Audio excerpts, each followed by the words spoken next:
कार्रवाई हुई है, ये कार्रवाई सही दिशा में जा रही है, आप क्या सोचते हैं? क्योंकि देखिए आरोप तो बहुत सारे लग रहे हैं। आरोप तो लग रहे हैं कि एसआईटी का देर से गठन हुआ, एसआईटी के गठन के बाद भी एफआईआर भी नहीं हो रही थी, एफआईआर होती है तो सिर्फ 8 छोटी मछलियों का नाम उसमें डाल दिया जाता है। कई लोग बचने की कोशिश तो नहीं कर रहे हैं, कोई बचाने की कोशिश तो नहीं कर रहा। अंजलि जी, मैं एक जितेंद्र जी, सेकंड, मैं बिल्कुल डिस्टर्ब नहीं कर रहा, मैं बिल्कुल डिस्टर्ब नहीं कर रहा। अनिलानंद जी का उद्बोधन होना है। जितेंद्र जी लौटूंगी ना, आपको वक्त दिया जाएगा।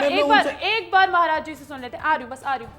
देखिए ऐसा है कि जिस प्रकार से जो ये हम आस्थावान लोग हैं और इतने 500 वर्षों के तपस्या के बाद राम मंदिर हमें प्राप्त हुआ, जैसे पूज्य महाराज जी ने बताया, लेकिन वहां इस प्रकार की घटना घट जाना ये हमारे खुद के लिए बड़ी शर्म की बात है। लेकिन एसआईटी जांच कर रही है। हम और आप सभी लोग मिलकर, जितने आस्थावान लोग हैं और जिन लोगों ने राम मंदिर के लिए मेहनत करी, वो सभी लोग प्राय यही प्रयास में लगे हैं कि सच्ची से सच्ची जांच निकल के आए, जो अपराधी हैं उनके चेहरे सामने आए, चाहे वो कितना ही बड़ा चेहरा हो। हम किसी को बचाने की कोशिश नहीं कर रहे हैं, लेकिन बचाने के साथ साथ किसी निर्दोष व्यक्ति को अगर आपने सजा दिला दी तो उसकी हत्या करने के बराबर होता है। हम उसके पक्ष में हैं कि एसआईटी की जांच हो और बहुत बारीकी से हो। मैं तो कहता हूं सीआईडी की जांच हो, चाहे जो आपके निगाह में और जो लोग इतना हल्ला मचा रहे हैं उनकी निगाह में जो बड़ी एजेंसी हो उससे जांच करा लें, और जो दोषी पाया जाए उसको सजा दी जाए। और सजा देने के बाद मेरा एक आग्रह है कि वो लोग जो दोषी हैं उनको समाज के हवाले किया जाए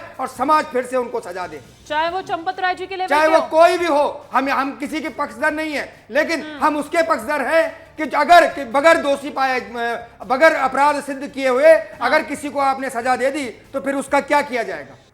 अरे महाराज जी, चंपत राय जी के नेतृत्व में पूरा राम मंदिर का निर्माण हुआ, और जब बात राम मंदिर के निर्माण की आती थी तो उनका पर्याय के तौर पर चंपत राय जी को देखा जाता था ना। चंपत राय जी के बारे में तो ये भी कहा जाता है राम मंदिर में एक पत्ता नहीं हिलता उनके आदेश के बिना।